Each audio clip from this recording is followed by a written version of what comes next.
Imagine you're alone in the woods, no phone signal, just silence, until you hear a whisper. Let us in, would you open the tent? What if their eyes were completely black? Alex, 28, had camped alone countless times before. He didn't believe in ghosts, cryptids, or urban legends, just nature and the thrill of solitude. The Michigan forests were his escape, and nothing had ever given him reason to fear them until now. The hike was long, but the sight of the clearing made Alex smile. He set up his tent, gathered firewood, and enjoyed a meal by the fire, the quiet rustling of leaves and distant hoots of owls his only company, the perfect nigh, or so he thought. As darkness settled, Alex noticed something odd, a pair of figures at the tree line. He squinted, trying to make out details. Children? What were they doing this deep in the woods at night? They stood unnervingly still, watching. The figures moved forward, revealing themselves to be children, their faces eerily hidden in the darkness. We're lost, one of them whispered. Their voices were flat, devoid of emotion. Instinct screamed at Alex to stay put.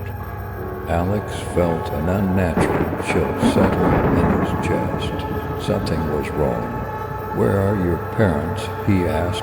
No answer. The kids didn't move, didn't react, just stared. The silence stretched uncomfortably long. Hours later, as Alex drifted to sleep, a faint tapping on the tent jolted him away.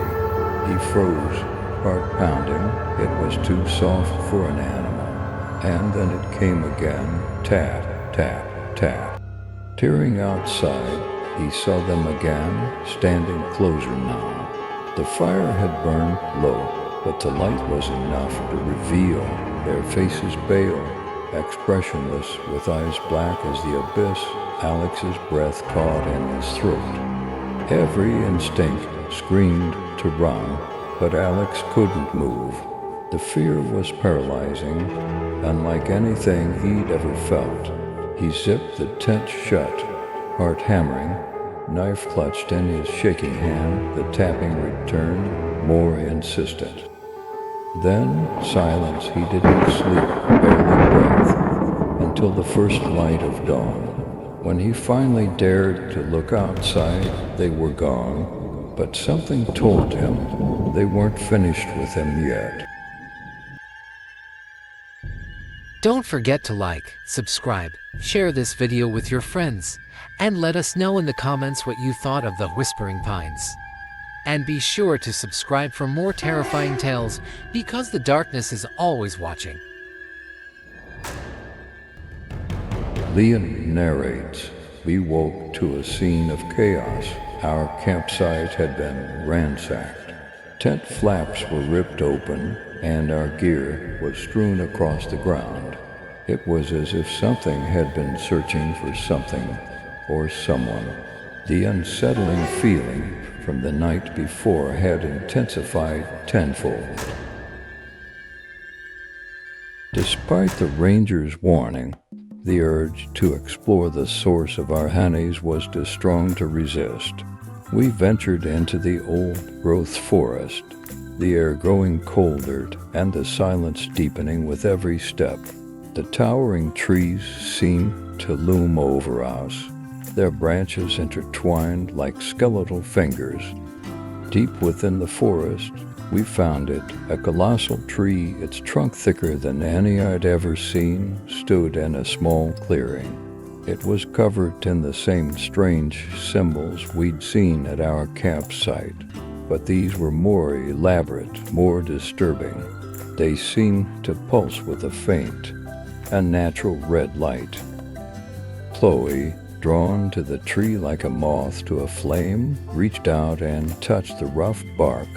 The effect was instantaneous and terrifying, she recalled, her eyes wide with horror. I saw them, she gasped, her voice trembling. Rituals, sacrifices, blood. Fragmented images of ancient ceremonies flashed through her mind, images of pain and terror. Following a narrow trail leading away from the marked tree, we stumbled upon a hidden clearing. In the center stood a stone altar, covered in moss and something else, a dark, sticky residue that looked suspiciously like dried blood. The air in the clearing felt heavy, charged with a palpable sense of evil. A thick, unnatural fog rolled in with alarming speed, enveloping the clearing and the surrounding woods. Visibility dropped to near zero, disorienting us and making it impossible to see more than a few feet ahead. The whispers seemed to grow louder, closer. We became separated in the dense fog, each of us struggling to find our way back to the others. Panic began to set in. We called out each other's names, but our voices were swallowed by the fog and the whispering wind. I saw it again, the shadowy figure from the night before. It was closer this time, its form clearer in the fog. I could see its eyes now, glowing with an eerie, malevolent light. It raised a skeletal hand towards me, and I stumbled back in terror. My yaw, completely lost in the fog, heard whispers calling her name.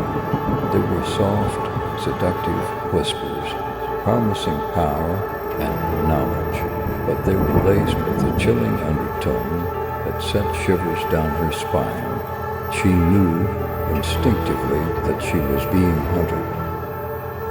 We eventually found each other again, shaken and terrified. We knew we had to get out of the old-growth forest, get back to the safety of our campsite. But the fog was relentless, and the whispers were growing louder, closer. We had awakened something ancient, something evil, and it was now hunting us. Don't forget to like, subscribe, share this video with your friends, and let us know in the comments what you think will happen next. Click the notification bell so you don't miss episode 3 of the Whispering Pines.